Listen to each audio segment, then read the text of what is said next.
এবং আমার সাথে আমার সফরসঙ্গীবৃন্দকে এই ইফতার মাহফিলে দাওয়াত দেওয়ার জন্য।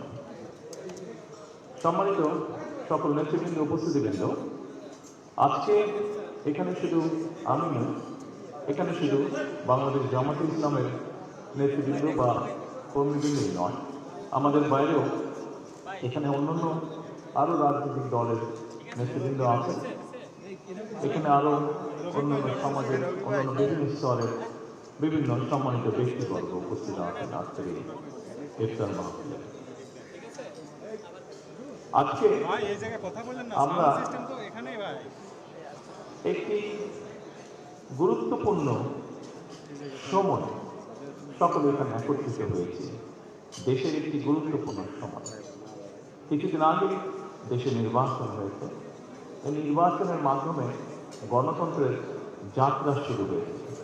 যে গণতন্ত্রের জন্য বাংলাদেশের মানুষ প্রায় 1 যুগেরও বেশি সময় ধরে অকাতরে জীবন দিয়েছে, বিভিন্ন অত্যাচার, নির্যাতন, গুম, খুনের শিকার হয়েছে। এত ত্যাগের বিনিময় আমরা আজকের এই গণতন্ত্রের যাত্রা যদি সূচনা হচ্ছে বা হয়েছে নির্বাচনের মাধ্যমে, সেটির সুযোগ পেয়েছে। এই ত্যাগের মাধ্যমে, এই আত্মত্যাগের মাধ্যমে হাজারো মানুষের অত্যাচার, লক্ষ মানুষের নির্যাতনের মাধ্যমে আমরা আমাদের ব্যক্তি স্বাধীনতা, গণতান্ত্রিক অধিকার চর্চার সুযোগ আমরা ফিরে পেয়েছি। সেজন্য প্রথমেই আসুন আমরা আল্লাহর দরবারে শুকরিয়া আদায় করি। সম্মানিত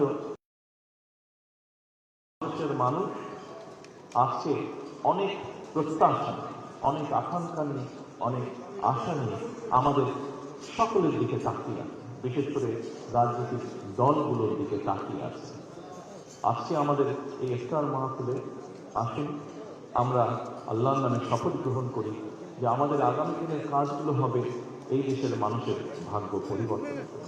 আসুন আমরা আল্লাহ দরবারে সেই রহমত চাই যার মাধ্যমে আল্লাহ আমাদেরকে এই দেশের মানুষের ভাগ্য পরিবর্তনের জন্য, এই দেশের ভাগ্য পরিবর্তনের কাজ করার তৌফিক আমাদের আল্লাহ তাআলা দিবেন।